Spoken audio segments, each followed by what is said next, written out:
with that solutions. We ignite passion, yeah. Ethnicity is unique. We have more than just a nation. We are Nigeria. We are Nigeria. Strengthening unity. We know they carry lives. We are Nigeria. We are Nigeria. Together live the dream of a land with great destiny. We are Nigeria. I am the real Nigerian. Brought to you by the National Orientation Agency, NOA. All right, thank you very much. Of course, we are discussing today the ripening of fruits and food with dangerous chemicals. But just before we go into that conversation, let's take this background report, which is put together by Joseph Otsen. Worried that these chemicals are often used to extend the shelf life of food products, which can be harmful for consumption, cancerous, and damage organs. October this year, the House of Representatives raised serious concern over use of harmful chemicals to process or preserve food. And a few days ago, the Senate expressed similar worry and proposed to amend laws to prescribe stiffer punishment for persons found guilty of ripening fruits through the application of harmful chemicals in the country. This is following rampant reports across the country over use of substances like formalin, sodium, sniper, and hypo, among several other chemicals, to process or preserve food items by traders and importers. For instance, the preservation of grains with sniper, washing of fruits and vegetables with detergents to enhance appearance, use of calcium to artificially ripen fruits, and adding banned Sudan dye in palm oil. These are just few among many other such practices with high health risks on consumers of affected products. Experts attribute some public health threats such as cancer, kidney and liver diseases, and foodborne illnesses including cholera and Lassa fever to such dangerous and fraudulent practices. In 2025 alone, Nigeria is said to have recorded over 14,000 cases of cholera, resulting in about 378 deaths and 119 deaths from food-related Lassa fever infections. The World Health Organization reports that Nigeria suffers over 1 million cases of foodborne illnesses annually, resulting in economic losses exceeding $3.6 billion United States dollars. It has become a practice the nation can no longer tolerate. The National Assembly is now taking a lead and has tasked all relevant authorities to intensify monitoring, enforcement, and sensitization to nip it in the bud. Guests on Good Morning Nigeria today will dwell on this national health concern. Thank you so much, Joseph, for that background report there.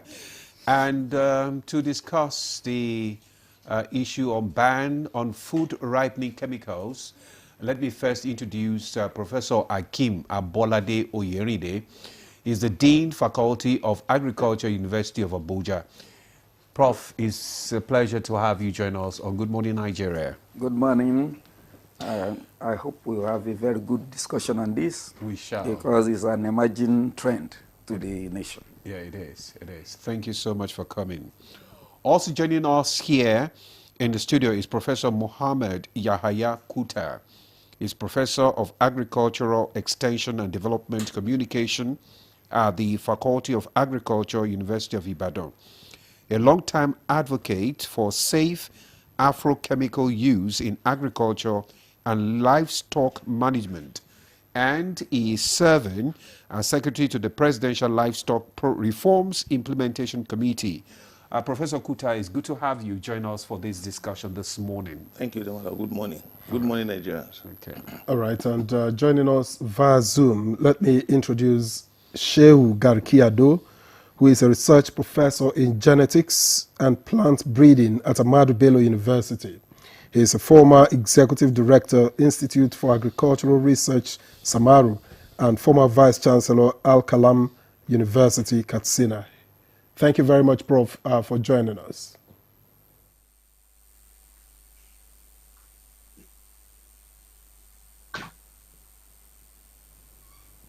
Okay, I think yeah, I think he will come around. All right. So let's kickstart our discussion now with Professor Kuta.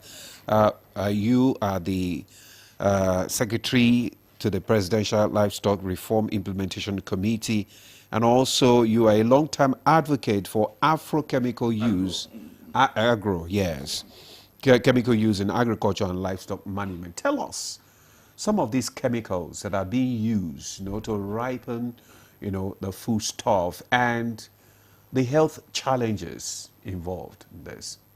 Thank you very much for this opportunity, and I know that the International Institute of Tropical Agriculture in Ibadan, around 2020-2021, constituted a team that were called Coalition Against the Use of Paraquat. That is a dangerous chemical that was used in Nigeria for herbicides and agronomic control. But this chemical was already banned in the home country of China.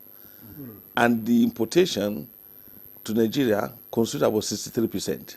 Yet Nigerians were using them, they were importing them illegally, and poisoning citizens with attendant health implications. You can see people suffering from kidney impairment, even those who use it to spray it on the farm.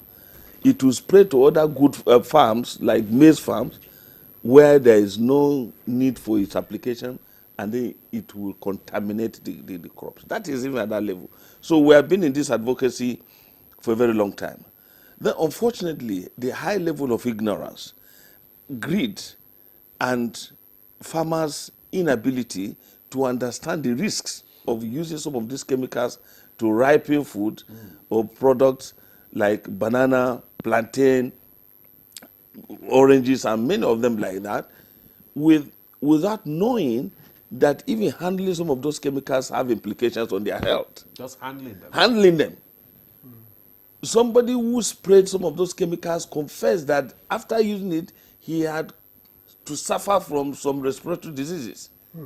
Because those are very dangerous chemicals in the countries of origin. To handle them, you need gears and everything to use them for safety. But we don't have the gears, we don't have the safety valves, and then they continue to apply them at the detriment of the consumers.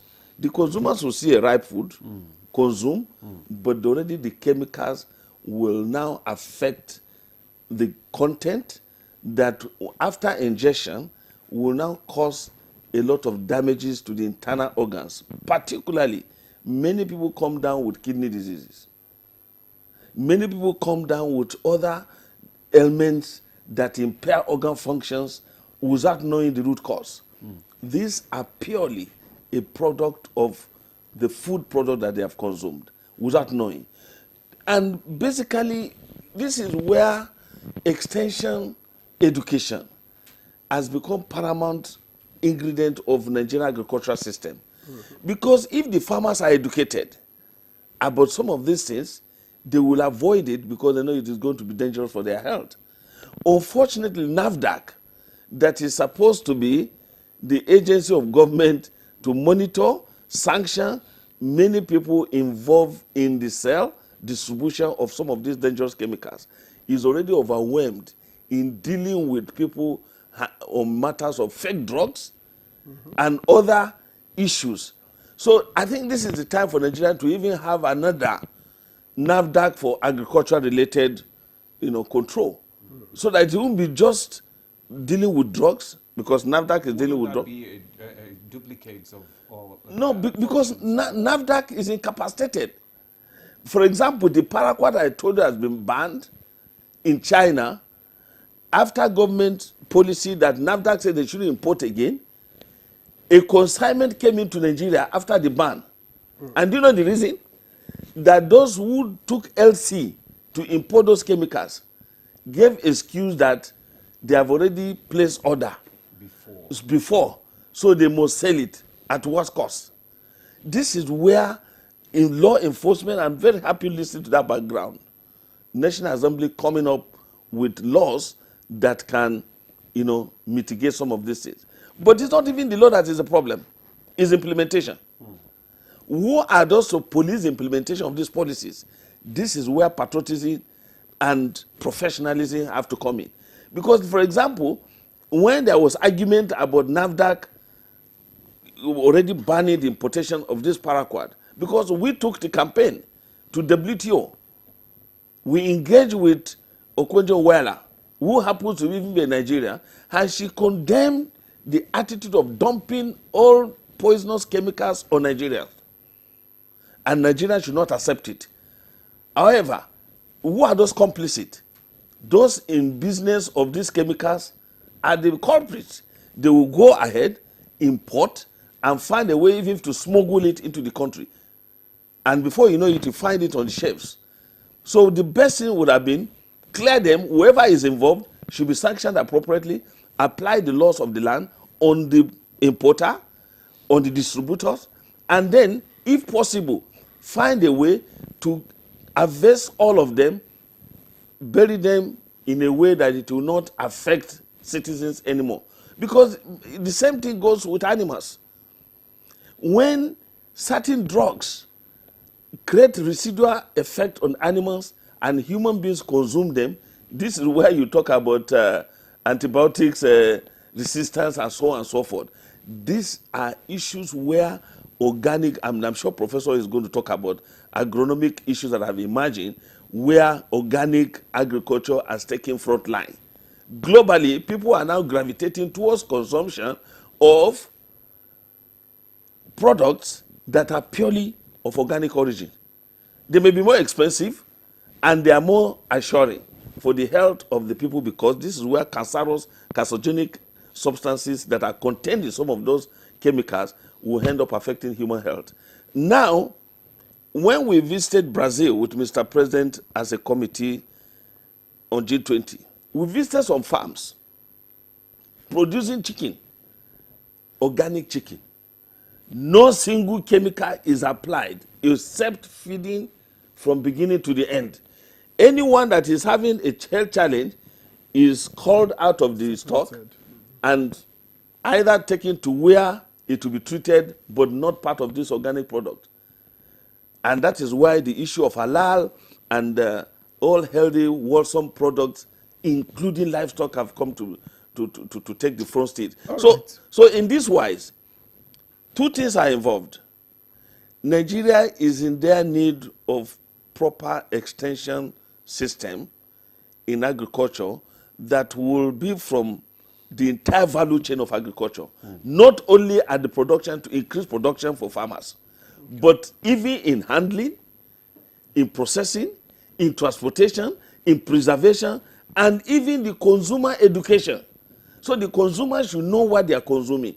And then this is the time for us to have aggregation centers where certain products will be tested for the wholesomeness for human consumption. Okay. Certain of these products cannot even be given to animals. If you give them to animals, you will see the effect on the animal immediately. All right, thank you very much, Prof. Now, let me get to Professor Yeride. I'm wondering, the use of these chemicals, like calcium carbide, for instance, how do they alter the nutritional or chemical composition of food? I would like to start with the concept of, 2 days ago, I was in this farm, FATEC, and this issue came up. I was one of the panelists, and this issue came up as regards the issue of food safety. Because what we keep on clamoring for is food security. But now the danger is the safety of what we are consuming. So one of the participants asked a question on that. Now, food safety, how are we getting all this banned commodity as agrochemical that are coming to Nigeria? And I remember in 2023, I was part of people that trained people for pest control unit in Ministry of Agric on safe use of agrochemical. And I remember the major thing we have is like when you alter the issue of a duplication of a function. I'm part of the Pesticide Council as well. You know, Nigeria as a nation have Pesticide Council, which Entomological Society of Nigeria, which I happen to be a fellow of that society, is part of the council. The issue at stake is those chemicals that we are talking about. The issue of paraquat and a host of others are just trade names. You are talking of the active ingredients. Why we got ourselves to this extent is that the farmers are not informed. They are not informed. In that training, when we ask them, how are you doing your application? How do you know the chemical to use? How do you select it? Who give you the information? They said, no, we just go to the shop and we ask them. And they said, put 1 gongoni, put 3 gongoni. Because it's not working, we are not doubling the gongoni. So the fact remains that, as a nation, I would like to talk a little about what Prof talked about NAFDAC. People that are handling agrochemicals in Nigeria, we have SON, we have NAFDAC, we have pest control in the Ministry of Agric, we have another unit in the Ministry of Agric that procure this agrochemical. So, like the answer I gave to them in that program is that the problem we have in the country, I've been involved in so many talk on the use of agrochemical because it's not only pesticide. Pesticide is the one we are talking about. You start from fertilizer. Fertilizer is still part of agrochemical. So the issue, the reason why we are having this problem is the farmers does not have people to assist them. And they have produced. And they want to increase the shelf life of that commodity so as not to sell at the farm gate and sell at a loss. That's the problem we have. In most of the nation, they have subject-specific extension. That's what they do now. It's not only crop that we have the problem of this pesticide. We have people that are producing clarias, that's a fish. And for them to increase the shelf life, they put foam, put sniper there and rub it on it. So when you get there and you see it's clean, if you are consuming poison. Right. So the issue is we should see it as a call to action by the nation. Whether it's livestock, even people that are doing slaughtering of cattle, slaughtering of animal, butchers, preserve it if they cannot finish selling. But as a nation, I'm a little bit close to some of our agency, income and host of others. They've produced, even universities, they've produced cottage prototype of equipment that we can use to increase shelf life of this commodity. Because when you add chemical to whatsoever you are consuming, you are increasing, because the farmer will not be able to wait for the expiring period of that chemical. If you add chemical to in terms of post-harvest handling, if you add chemical, you need the shelf, you need the period, waiting time. A farmer that is poor, that has put phosphocin and a host of other in his commodity, the family is there's hunger, want to send children to school, need money urgently. We not wait for that period, we take it to the market. So I used to advise people that even if you want to buy beans in the market, if you don't see insect there, don't buy it. If you don't see insects, yes, don't buy it. That is if you go to where people are doing oranges and a host of others, you see them rubbing this on fruits, on tomato. Because what a trader, a marketer want to do is to ensure that what is given to you is attractive. And you know, people are not informed. People now go for the one that doesn't have small spot or small rot.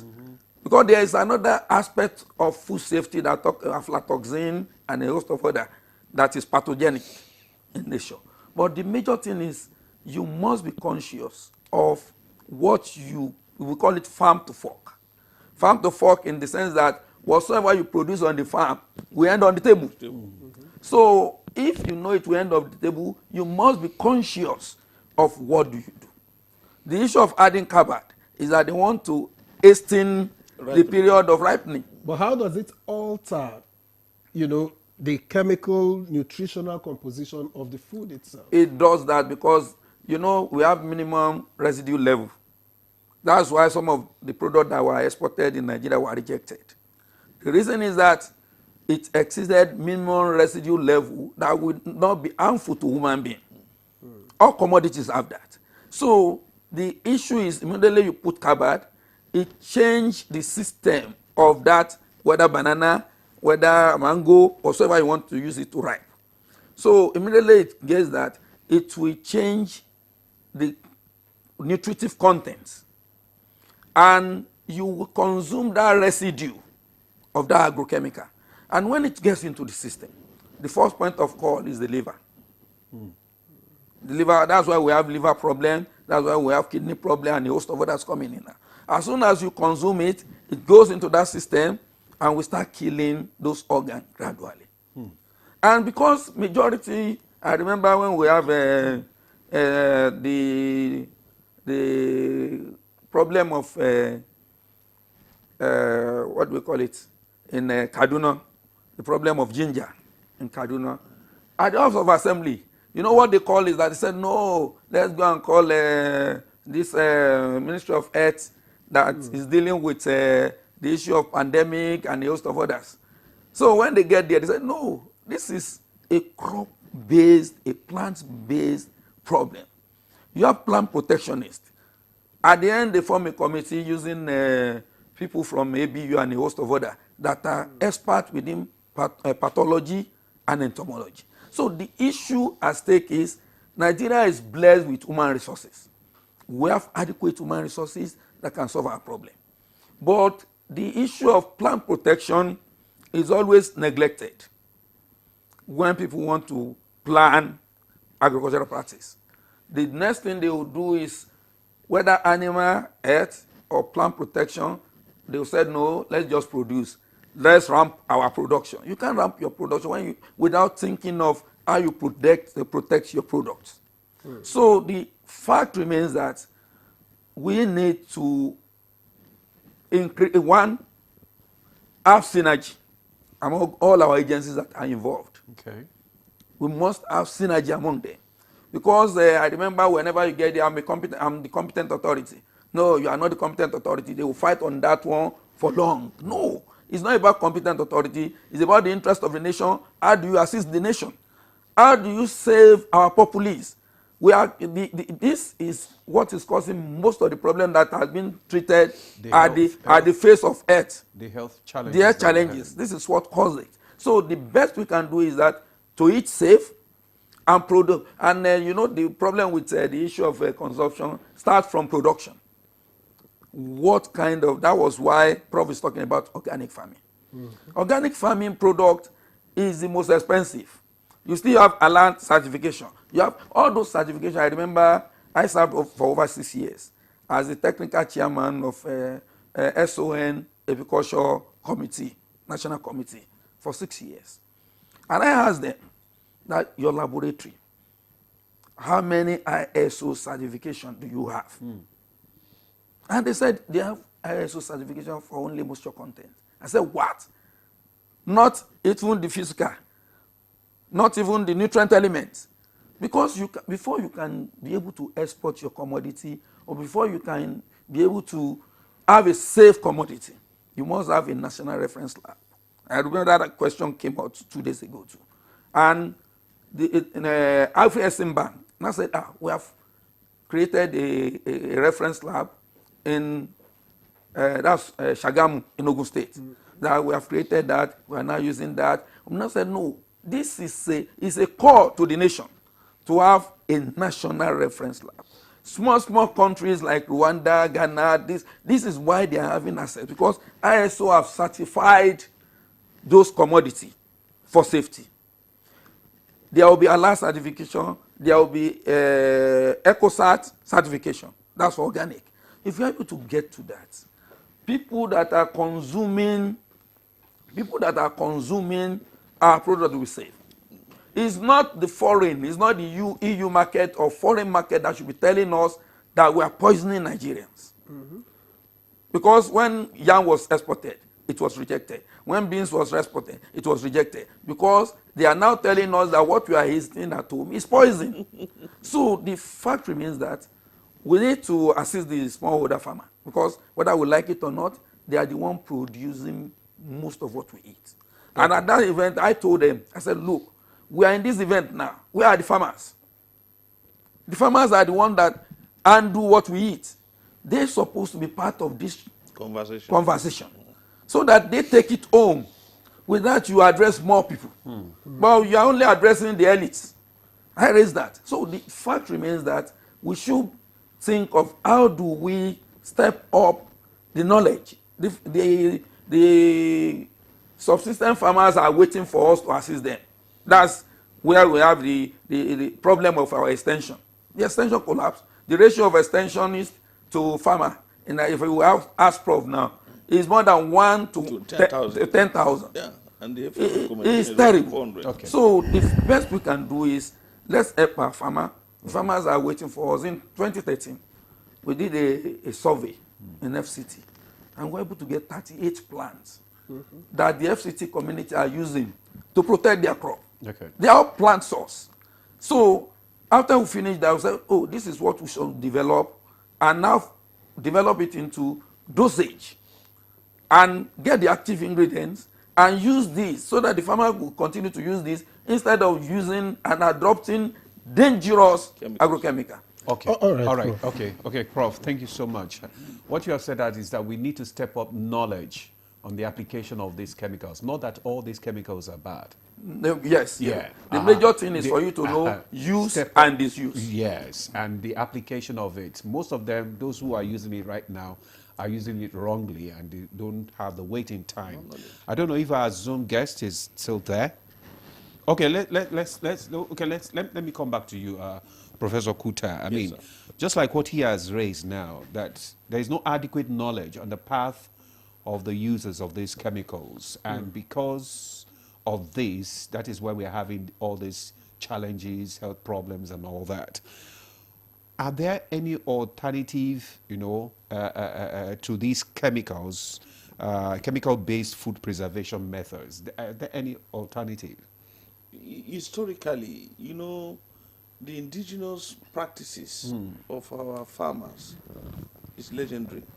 As Prof said, they have their own indigenous mechanisms of handling some of these issues before the introduction of these dangerous chemicals, and they were doing well.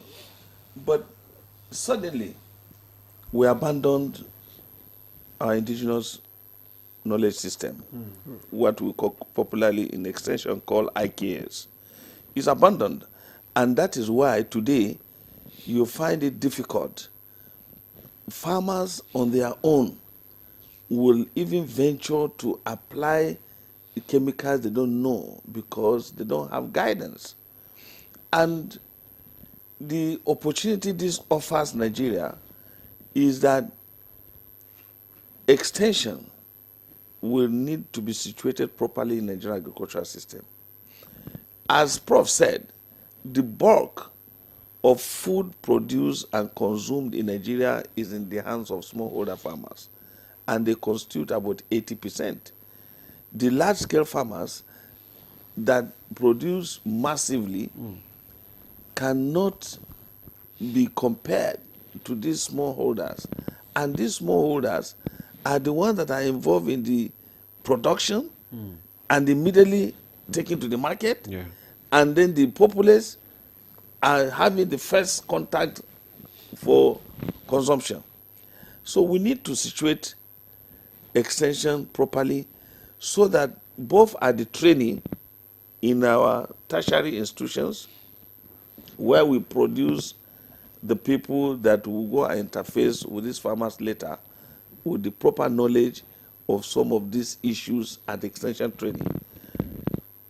In addition, the moribund nature of extension that has succeeded in Nigeria is the training and visit system that was introduced under the ADP structure financed by the World Bank. in the 80s to early 90s. But immediately the World Bank funding was withdrawn, extension and ADP system collapsed. This is the time that we can look inward as we are developing so many programs. Okay. Let Nigeria make it a policy to activate the National Extension Policy. Let the National Assembly pass a legislation on that policy so that both federal, state, and local governments will now operate with a framework that farmers in Nigeria will begin to benefit from a knowledge-based agricultural practices, not accidental application of what they don't even know the details. Not many farmers are literate enough to even read the procedure, and they don't have anybody to guide them. So we need this window to create a new paradigm in terms of extension structure in Nigeria. What we have in NRLS Zaria, that's Nigeria Agricultural Extension Research and Liaison Services, is purely academic, but the practical component are in the ADP systems. And ADP started as enclaves in Gombe, Bida, and Gusau, and so on. And then later spread to the 36 states of the Federation. There is no state in Nigeria today, including FCT, that does not have ADP. But are they functional? They are moribund. Some of them, extension workers are supposed to see the farmers. The ratio of extension prescribed by FAO is in the neighborhood of 400 to 1 extension agent to 400 farmers to 800. Do we still have the But extension? where I'm coming, now we have them, some of them that were trained by the World Bank in the 80s, most of them have retired. So there is no So replacement. no replacement. They've retired. In many states, I find, in fact, it's not, they are not even priorities of states because of ignorance. But my advocacy has always been that the way we did Empower and be giving money to people free. Are you doing anything to actually encourage the youths now to go into these, extension services and all that? Because just like you said, that the ones that have been trained have been phased out as a result of age. And the youths, you need to encourage them because agriculture is the mainstay of the economy now these days. So a lot needs to be done. How do you bring it's not the only youth? extension that is endangered. Yeah. Agriculture as a profession Yes. is endangered in terms of training. Oh, okay. At the University of Ibadan, we did a survey. Out of the students that were in the faculty of agriculture at that time and veterinary medicine, 43% of them did not apply to read agriculture. They were rather conscripted to read agriculture. Majority applied to read medicine, pharmacy, and other courses, but because of limitations of number, they were forced to read agriculture. So if you see any student in agriculture faculty today, majority of them are just there physically, but their minds are not there. And when I gave the last 45th university lecture at the University of Ibadan, I challenged the entire ecosystem of agricultural training. That how can you attract young people to go into agriculture when you are training them to use horse and cutlasses? In their practical year, they are all being trained using horse and cutlasses. Ask any student, can you drive a tractor? They don't even know how a tractor looks like.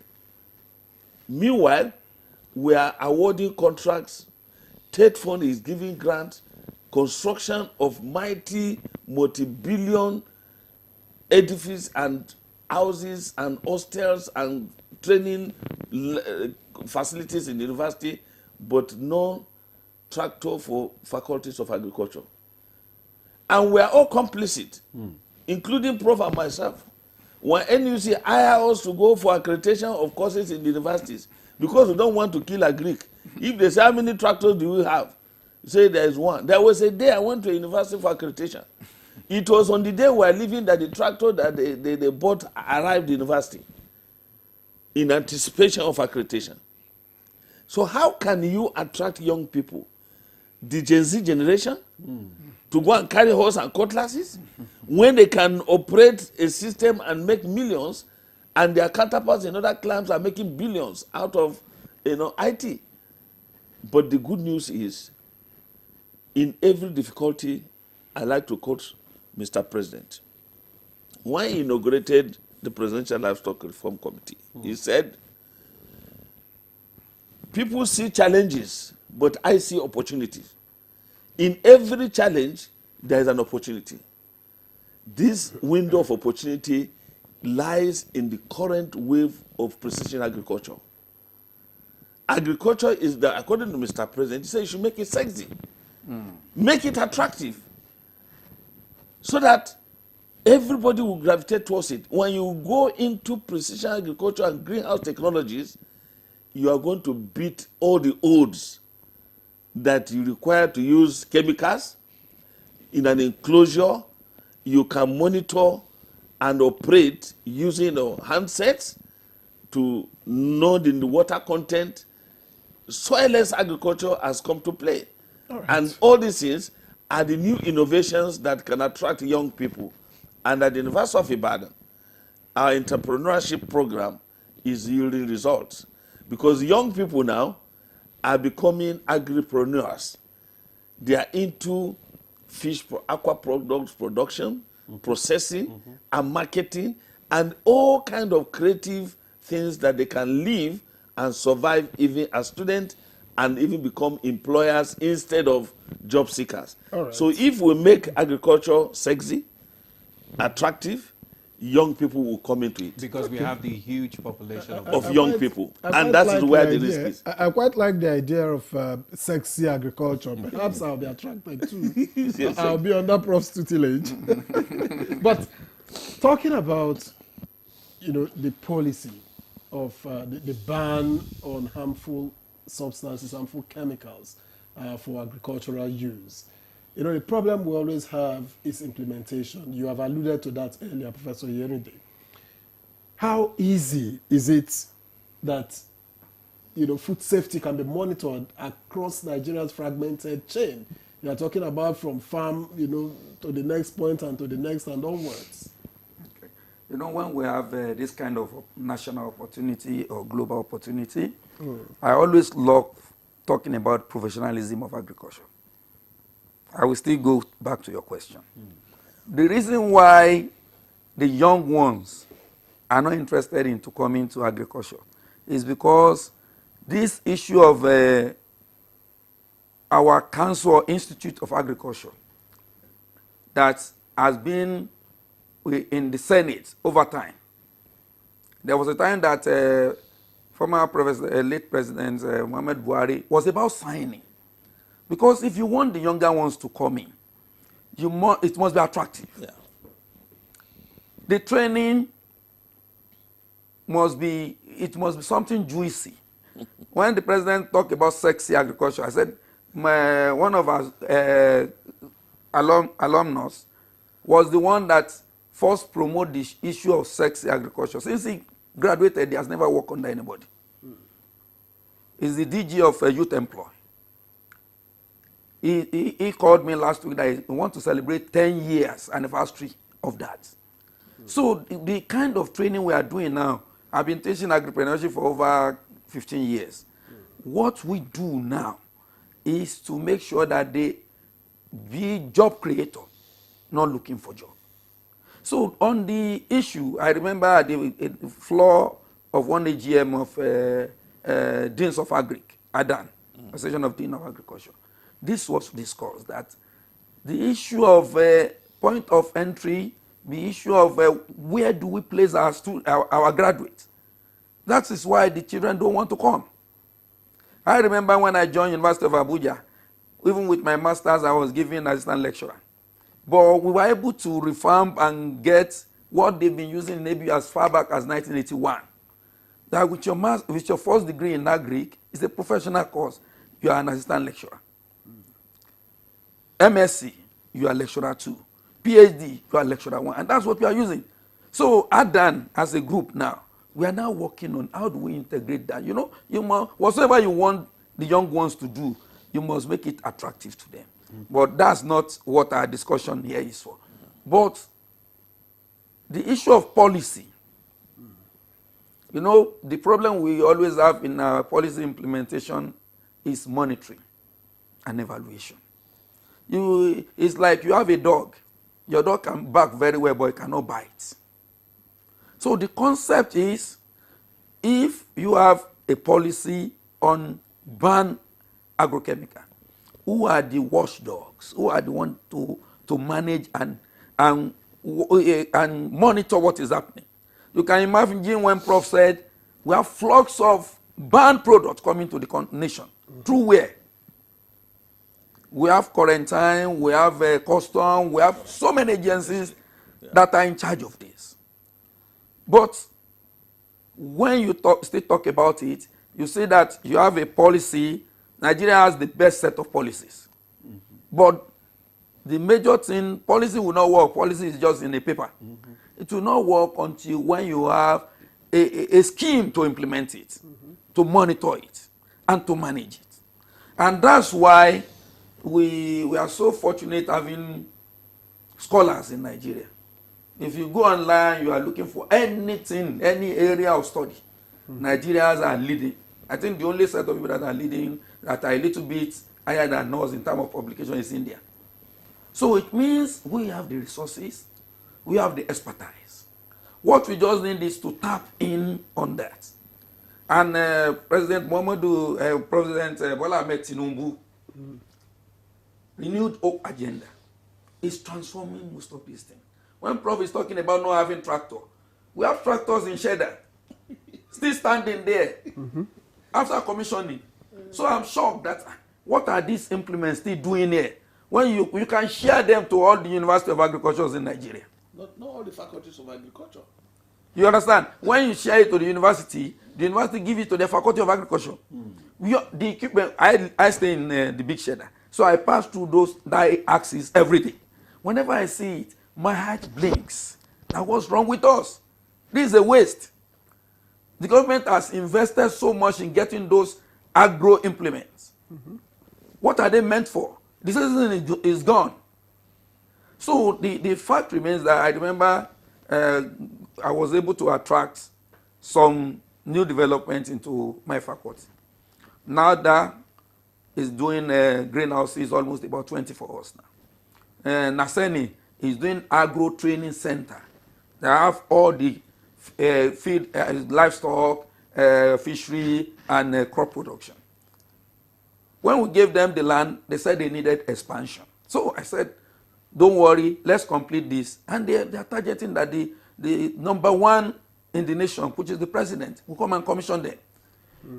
The students, when they got to that place, they said, this is what we should be using to train them. Exactly. Hydroponic is there. Yeah. So I said that in one of the programs that in the next 10 years, the way we are going, nobody will look for any white-collar job again. Because I have graduates now that are already exporting fish out of Nigeria. And such a child, you can't give him even 1 million as a salary, he will not stay. So the fact remains that when we have policy, we should have implementation, monitoring, and evaluation of what is the success. And how do you suggest that we go about this in this case? So the first thing that we love to talk about is that we have a interministerial committee in most of these things that we're having. For example, now, you have NAFDAC in Ministry of Health, you have Ministry of Agriculture having their pest control, you have Nestra in environment. So it means that this problem is multifaceted. Nestra will tell you that they are controlling the use of pesticide in the environment. I teach a course on global, we call it conventional issues in crop protection. And being in COP22 in Marrakesh, I was invited by the United Nations to come and present my paper on the global warming issue as regards cowpea and honey production. What is the reason? The reason is most of these things, apart from having impact on women, on us, it has impact on our environment. Okay. And the one on the environment, as you are using the agrochemical, everybody is spraying now. If they want to control weed, they will just go and spray herbicide, herbicide, herbicide. When you spray the herbicide, the runoff takes it to the waterway. It percolates down. You'll be drinking it in your bowl, in your well. It goes into the waterway, destroy the what we call the blue economy. The blue economy is the one that talks about ocean, rivers, and the host of other. So, if we don't curtail this as soon as possible, the danger that is ahead is small. So, the best we can do is that let's have an interministerial setup committee to implement on this. The interministerial committee will now develop an output, a roadmap on how do we handle these challenges.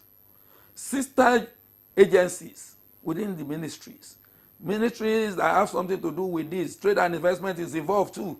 God, the FACAN is under them. They are promoting all these sales. So when we now have them together, they become the think tank for the country. The first lady is doing something on vegetable production. So it means anybody that grew up in Nigeria knows that we always have garden at the backyard. We don't even go. In a Yoruba land, a woman that goes to market to buy vegetables is a lazy woman. That's the culture. But we've drifted from that. What we are now doing is to go to mall, shops, to go and buy a vegetable. I told them in Israel, in Galilee Institute, that the only country that is safe, that is good, that you can claim that is God's own country is Nigeria. And they asked me why. I said, in Nigeria, we don't plant things. We throw it away, they grow, and we'll start harvesting. So that's blessing from God. So if we have a good network, and the major interest of all of us should be on the nation. How do we save this nation from where we are? How do we save this nation from where we are? Thank you so much, Prof. We'll come back to you. Okay, Professor Kuta. Let's remind our viewers that they can send in their message before Prof comes in. The phone line is displayed on your screen just so that you can text your messages, whether it is contribution or questions, and the guests in the studio will respond. Just keep it short and simple. Let's know your name and where you're writing in from. Thank you. Okay. I wanted to clear something before your question about the tractors. The Minister of Agriculture had issued a statement on those tractors recently, I think by Minister of State or something, that during the time the tractors arrived, it was almost at the mid of the cropping season. So they are targeting the dry season to be able to deploy, because if you deploy them now when they will not be useful, some of them you are going to have issues. So I think the logistics and all those things, it's being handled by the ministry, and even the planned farm estate development that will also accommodate them, they are also a promising concept. So I just want to assure Prof that since I was privy, I was at the launch, and I knew the minister had made a statement on that. So I think it's reassuring. But your anxiety about the benefit that when they are doing the distribution, they should not forget universities. We are making a strong appeal that universities in Nigeria today are suffering because agriculture is not attractive to our students because of this tendency of going back on horse and cutlasses as our forefathers did. But if it is becoming attractive, you can use hand tillers and other small machines, technology. I remember mechanized farming, because I remember when we were in school, secondary school, if they punish you, they say you should go and use cutlass and cut grass.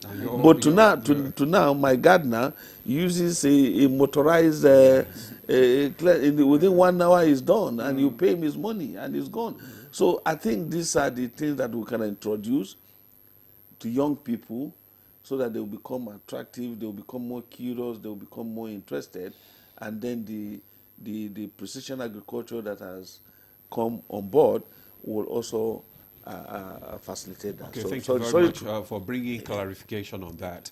Let's look at the economic impact of this ban now on ripening chemicals. Will it affect the food industry, particularly the small-scale farmers and vendors? Because, right now we're talking about the high increase in food, items in the market, although they're gradually coming down now. So will the ban lead to increased cost for consumers? And if so, how can we make healthy food affordable, to the common people? Well, it's simple but complex because the transactional nature of our agricultural system has left a lot of dent where the producers have to go and find means of production on their own. During the ADP system, it was well organized from the state level to zonal level to block level and to village level, so that everything moved in that systematic way. But now the farmer is left to himself to go and find a way out of his problems and challenges. This is where the problem is. However, value addition should be encouraged in our agricultural system, where technologies, even if it is not large scale, that can be deployed to process so that people can sell and then more healthier and wholesome for the consumers, should be encouraged. Most of times you notice that mangoes at the peak of seasons get wasted, oranges the same thing. And it being there are cottage industries for processing some of these products for the consumers. It will reduce the wastages that are associated with it and the anxiety to apply chemicals to hasten so that they can also make quick money, because it's out of greed and anxiety to make quick money that they want to ripen and make the money immediately. But then, out of ignorance, he is not aware that handling those chemicals is not only dangerous to his own health too, but also dangerous to the ultimate consumer.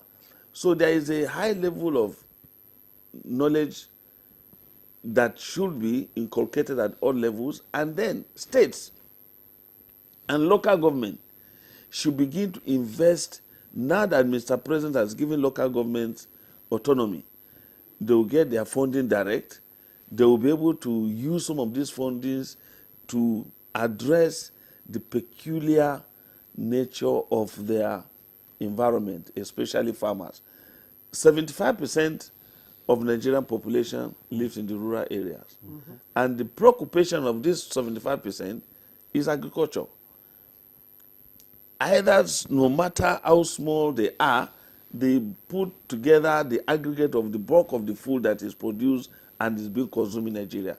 So Nigeria should begin to think in a creative way that cottage industries will begin to address some of these shortcomings. And I will not run away from it. Even if you ask me 10 times, I will say you need properly trained extension professionals to handle their training and even the concept of agribusiness, because many of the farmers don't even keep records. And we are now graduating towards record keeping, towards data management, so that they will be able to calculate their gains and where they are losing. And the most important for us is the issue of guaranteed minimum price. Government have a role to play. Good. Because in every setting, government interventions cushion the effect of all negatives around the environment. I remember when I had the opportunity to serve in Niger State with in the government of Dr. Babangida Aliyu as Secretary to Government, we used to have what we call buffer stock. In this buffer stock, the products at the peak of harvest, we encourage to purchase all of them and put in the grain reserves or the specific reserves for keep. And when there is scarcity, or during the period of fasting or Ramadan, or festivals of Salah, Eid al-Fitr or Eid al-Kabir, they bring out some of this and send it to the wards, not to the market. And that either at the Emir's palace or the district head's palace, people will join queue to buy some quantity at government-controlled prices. That reduced inflation and made food more affordable to the citizens. So government played a role. Okay. Instead of just leaving it to market forces, and then at the end of the day, citizens suffer, and every day you have adulterated products, some wastages that are associated with them is because at the level of glut, or when there is massive product, farmers just want to sell and go away. And then the issue of bringing dry season farming is going to be the game changer. There is a irrigation I dam. the government is working on that right now. Yes, it's working. That's what I'm saying, that even those tractors are being preserved for the farm estate. There is a dam in Wushishi in Niger State that I'm very familiar with. They call it Tunga Cow Irrigation Scheme. It's targeted about 10,000 hectares, but not more than 30% is being cultivated, capacity is being utilized now. In that community, rice grows 3 times in a year. After the rain fade one, by the time they are harvesting, they will just be back home. The thing will sprout on its own again. You don't need any additional planting. Then you come back and harvest free rice in 3 months. Then by the time the dry season sets in, they clear the land and apply irrigation to cultivate the dry season. So these people, if you go to that community, you will see that every young man is a car owner. And there is nothing like rural-urban migration. They are all living in that community. There was a day, NTA celebrated 100 marriages as a part of economic prosperity in the community. I remember that clip is there. I think Mary Nobaje was all covered the NTA to celebrate the community because there is economic what? Prosperity. All right. Thank you very much, Prof. We'll go on a break now. And when we return, the conversation will continue. And some of the comments and questions will be read out. Stay with us. Lagos, Port Harcourt, Abuja. The city is moving. New voices, heavy drip, all heart.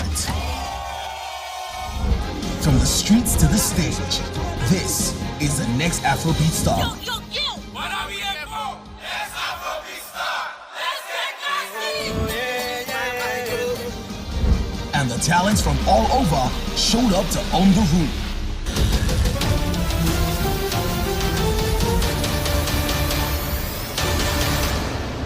But they're not alone. Spiritual. Gospel.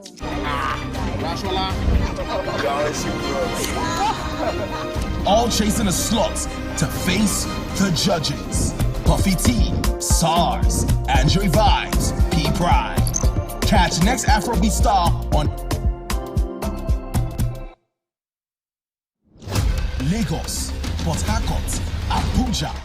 The city is moving. New voices, heavy drip, all heart. From the streets to the stage, this is the next Afrobeat star. What are we here for? Let's Afrobeat star. Let's get classy. And the talents from all over showed up to own the room.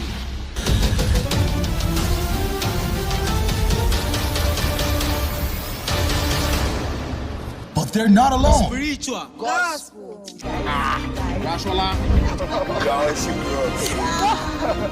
All chasing a slot to face the judges. Puffy T, SARS, Andre Vibes, P Pride.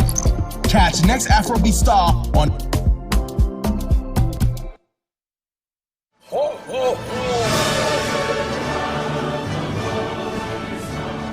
It's the most wonderful time of the year. Get ready for a special Christmas celebration like no other. Join us on Sunday, December 7, 2025 at the National Christian Center, Central Business District, Abuja for the FRCN, NTA and Vaughan service of 9 lessons and carols. Theme of 2025 is Jesus our strength. With a charge from Reverend Dr. William Okoye. The service of 9 lessons and carols live on FRCN, NTA and Vaughan. Sunday, December 7, 2025 at 3 p.m.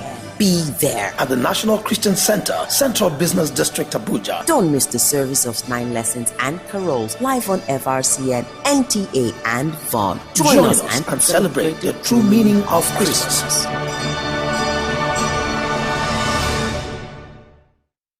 The journey to the FIFA World Cup continues. It has been quite the journey. On November 13th, the path for Nigeria runs through Gabon. 4 nations fight for 1 ticket to the Interconfederation playoff. They've been doing so well in their only 2 right. The dream is still alive. The Super Eagles live to fight another day. Nigeria versus Gabon, live and completely free on Sporty TV and the NTA. Thanks for staying with us. You're still on to Good Morning Nigeria on the network service of the NTA. And our discussion is still on ban of food ripening chemicals. And we still have our guest here who are discussing the issue. We have questions and comments from some of our viewers, which we'll read out now. I'll first read out some, and we'll have Professor Yerinde to respond to them. And later my colleague here will read out his own questions as well. This one is from Margaret Polycarp from Port Harcourt. It says, good morning. Please, my question is, even when the food is washed and cooked, for instance, beans, rice, and so many others, before eating, will the chemical used on the food still affect the system? You know, a lot of people say, you parboil, you do this, you do that. So that's his question now. And this one is from Thomas Ubede from Benue State. It says, good morning, Nigerians. I'm glad this problem has come to light. I suggest the best way of step up the awareness is to take it to the primary and secondary schools. Use of local languages will be useful. The government should help extension staff to involve teachers to pass these messages to peasant farmers. But when not properly handled, will rather increase revenue for few persons handling it. This one says, good morning, profs. My name is Chimereze Anthony from Port Harcourt. Please, my question is, there is so much talk about the university, the ADPs, and their involvement in the development of agriculture in our dear country. Are there plans for those in the rural areas who don't have access to the universities and ADP programs to be educated? And lastly, this one says, the Ministry of Agriculture and the National Assembly should make laws to ban the importation of these chemicals, and they must monitor the implementation of the ban. The customs must make sure that those chemicals don't come into the country. Prof, you want to respond to some of those comments? The first one is when you talk about safe use of agrochemical, is a very complex issue. If you wash, you know, it depends on which kind of chemical do they use. We have systemic one, we have fumigant, we have contact. So you have different kind of chemical that you can use. If you use a fumigant, the fumigant goes into the cell of that product. It goes in there. What is a fumigant? What type of chemicals are those? Fumigant means the one that works with the air, like phosphocin. If you use phosphocin to preserve your beans now, you put it, we always cover it so that it will not have contact with the products. Mm-hmm. So when you put that, when it goes into the system, how it kills the insect and other pathogen is that it mixes with the air. So when it mixes with the air, because our seed and our crop or our fruit, they are living organisms.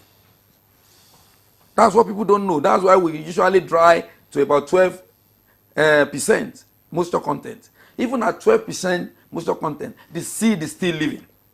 It's not dead. So the fumigant will go in there.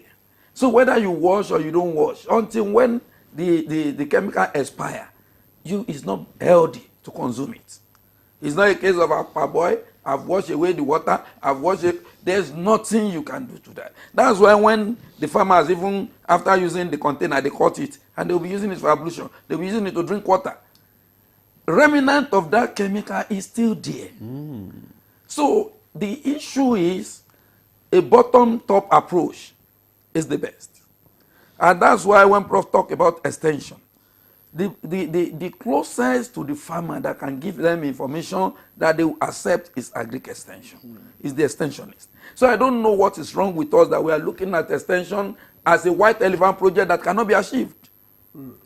All agriculturists were turning out thousands of graduates, No jobs. even up to millions. They don't have jobs. Can convert One them to time a they sector. said they gave them empower. How will you give them empower?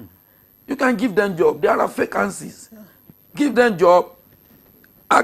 Graduates within the agric phase, the extensionists, crop productionists, crop protectionists, and a host of others. When you give them job, you now, Nigeria did this when they have farm settlements, 1982, 83, that they took the certificate of those people, put them, some of them, give them land, give them all the resources they needed. I know where I had my IT. The man is still in Ado-Odo water. Doing well. He has over 3,000 palm oil, palm tree, oranges, and a host of other. He's doing fishery, he's on 10 hectares there. That was given to him in 1982, he and his wife. They are graduates of UI. So the issue is, you are claiming that people don't have jobs. The best we can do is, let's engage this young lad. The younger generation have access to the whole world on their phone. So if government empower them, give them job, they have sense of belonging, of serving. And with that, they will be the closest to, they are informed. Because if we are looking at how will the information get to that our high 75% population in the rural area, the easiest way is for you to empower these little ones, increase the number of people that can do extension and have discussion with them, live in their locality, have discussion, so that we will start solving the problem from bottom. All right. Thank you. up. Thank you, Prof. But Let what me about take the the- messages. I don't Yes, think there's he another has one. Okay. answered all the other questions. The one with the ADPs. The ADP, the government, you know what we like doing most in Nigeria is to copy. We copy a lot. If a state adopts one ADP, I know the other state will adopt it. The ADP have become, just need to look for states to reform the ADP. That's the greatest option that we can do. Since World Bank left, every action, I did some work for ADP even in 2013 with FADAMA 3 and a host of others. So the issue at stake is, we have people that are looking for job. Most of my friends in ADP, they are all retired. They are above 60. So let's have the young lads go in there, and with that, we'll have people that goes into the interior and disseminate information about good agricultural practices. All right. Let's take some more messages now. And this one reads, "Good morning, sirs." He says his name is Malam Togun. He said, "I quite agree with Professor Kuta. As a professional farmer, I got to realize that paraquat is so dangerous that it causes a lot of harms to our farmers. When it was banned, we were all called to get informed, including the chemical distributors. But unfortunately, that dangerous paraquat chemical finds its way to the market again. May God bless Nigeria," he says. And this one is from Ofulue Ibodo in Asaba. "Food safety can only be managed if the literacy levels of farmers are monitored by the authorities concerned. Agricultural Extension Services, NAFDAC, Customs, and Health Ministry are duty-wise culpable in checkmating the excesses of the uninformed farmers. I had stopped buying fruits and I eat beans with utmost risk. This one is from Princess Stacy.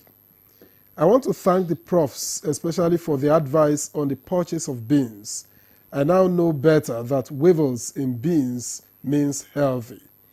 I have been scared of buying beans, but now I know better.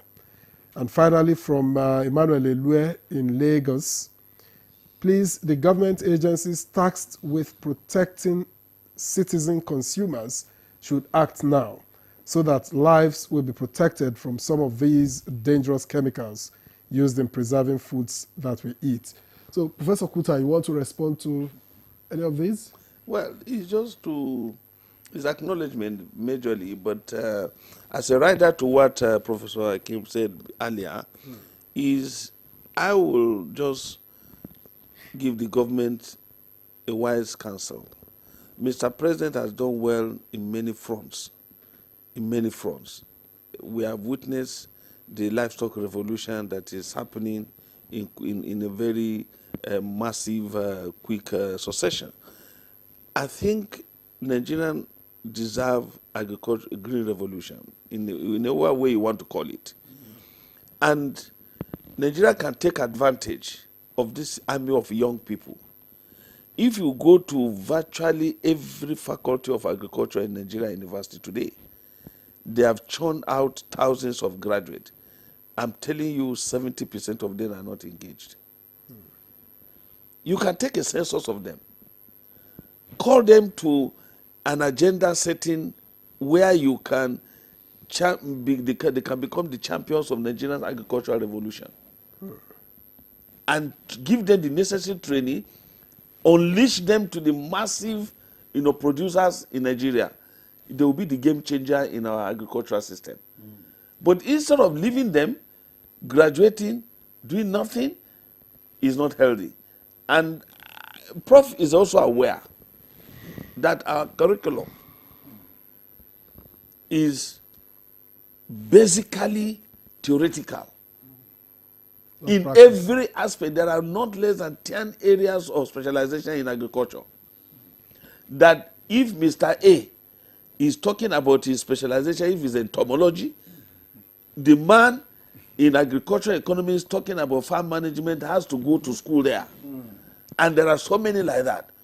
So if we can design a national agenda that will unleash this young population into the agricultural space, rebrand the ADP system, fund it through special interventions, and then let the small-scale farmers be seeing these young people to put them through, there will be a massive change in the agricultural space. But would you say that the universities where you, incidentally, and Prof come from, have you done enough in developing natural ripeners, that farmers can fall back on? Have universities produced enough in that regard? If you see the products, basically of the precision greenhouse technologies, they are all within that frame. Nothing is lost to that. And there are different species, product of research, that are yearning for mass multiplication, but there is no wherewithal. Most state funds... Finance? Yeah, finance. Replication. You come out with a good cultivar, but how do you achieve mass scale? Just recently, NCR Badegi just launched a success story of a new cultivar that can do 15 tons per hectare of rice. Just flagged off. We have the current, Faro 44 that is reigning for the particularly this North Central geopolitical zone that is doing well, is a product of NCR Badegi. And if you go to what happened to Ife Brown, Ife Brown is the cowpea as a product of Ife. Chika Brown is a product of Napri in Zaria. But after those years of research, research is no more funded. Research is no more funded. Napri cannot go beyond what they did in Ife with Chika Brown. Ife Brown, there are so many technologies that could have come out of it, but poor funding. So efforts going on even in the research institutes, in the universities, are individual, staff efforts. Some foreign grants. Okay. And then when they give you foreign grant, you are going to be accountable to your sponsors. That's the irony. And that they will not sponsor you on what can be your own problem solver, what can add to their own curiosity that can be their own interest. But we need to be indigenous in our approach. Our National Research Foundation should be able to cover most of those areas. For example, if you go to Cocoa Research Institute in Ibadan, you will cry for Nigeria. Mm-hmm. They have the best cocoa flavor in the world, but nobody is talking about it. A country that does not have a single tree of cocoa is producing cocoa products and being sent back to us on competitive basis. Well, can't we go ahead and do what we call value addition? Those technologies, we can import them and produce here and send to the rest of the world. And that is why the title of my university lecture is Decolonization of Food Security. Okay. Thank you, Prof. Because of time, we have to, so that we can take some of other questions. I believe that very soon we'll start doing that in the country, just like we are doing in the oil industry now. These two questions before I give you, because we begin to round up now. This one is from Omololu B.A. He said, the issue is that God bless you guys for wonderful works you're doing every day. The issue today is a serious one, and the reason all these terminal chronic diseases are rampant today. Mm-hmm. All I can say is that as much as you have the opportunity, grow what you eat by yourself and drink sufficient water to neutralize the effects of chemicals on those you are buying from outside. God help us all. That's Omololu. And this one is from this one is from Dr. Nasil Bello Gombe from Gombe. He said, good morning. Ripening chemicals can be very useful when applied correctly, just like you said, and in safe doses. The key is choosing the right compound for the fruit type and monitoring timing to avoid negative side effects. And lastly, this from Dr. Olaiton Akinwumi from Ado-Ekiti. He said, good morning, sirs. I'd like to urge that government should ban harmful food ripening chemicals to safeguard Nigerians' health. Let's prioritize safe food, support local farmers, and promote natural practices. Now, I have two. Let me take the last two because we are running out of time completely. All right, go ahead. Now, this one, no name. Okay, Sueba, Saleh Sueba from Kutunkarfe says, let the farmers and the students be more informed so that the negative effects will be reduced. Okay, and this one reads, good morning, Nigeria. My name is Paul Osemobo, and I'm from Edo State. I really appreciate the discussion of today. I study in Federal College of Agriculture, Ishiagu, Ebonyi State. I will also add that the government needs to employ workers that will be going into villages to make sure they teach every farmer the effects and the damages which they cause to our health. Thank you, he says. And let me start from that last contribution. The farmers are in danger as well in use of the agrochemical. Because the knowledge of you... Profit has to be in 2 minutes. Less than 2 minutes. The knowledge of what you call safe use of the agrochemical using safety procedure. The mask, the cloth, the farmers don't do that. They keep the chemicals at home, they keep inhaling it, and it becomes a danger to them as well. So they need assistance. And the best we can do as a nation is like what Prof has suggested. Let's have, as the President Bola Ahmed Tinubu said, emergency in food safety. Let's have food security. Let's have an emergency in food safety. If the President pronounced that, actors on the value chain of food can now join together to provide a sustainable solution. All right, thank you, Prof. Professor Kuta, your final words? Well, thank you for this opportunity. I will call on all media organizations to copy NTA, because NTA has done well for Nigeria in terms of, development engineering. Because what you are doing is development engineering. You are not bringing political discussions that will tear people apart and so on. Thank you so I think development communication is an ingredient, and Nigerian Guild of Editors, they are going to meet in Abuja very soon, and all other actors in the Nigerian media must take a cue from the NTA so that we are patriotic and we promote what is good for Nigeria. The feedback I'm getting is what I'm very happy about. So therefore, let me use on the final note to appreciate Mr. President Bola Ahmed Tinubu for all the giant strides in many areas of development, especially towards food security for Nigeria. And as Prof said, Mr. President can add additional food safety to it so that he will be the next. It will be remembered forever for saving Nigerians in this direction. All right, Professor Mohammed Yahya Kuta, Professor of Agricultural Extension and Development Communication at the Faculty of Agriculture, University of Ibadan. We thank you very much for your time and your thoughts. Let me also thank Professor Akeem Abolade Oyenride, Dean of the Faculty of Agriculture, University of Abuja. Thank you very much for coming. Thank you. Thank you for your contributions.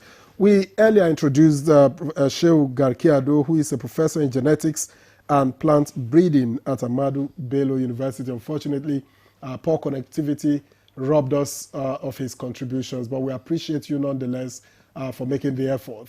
And that's Good Morning Nigeria. We thank you for joining us. We'll see you again tomorrow with another very, very informing topic. I am Victor as well. See you then. And I'm Ademola Adeoye. Thanks for staying with us and have a blessed day.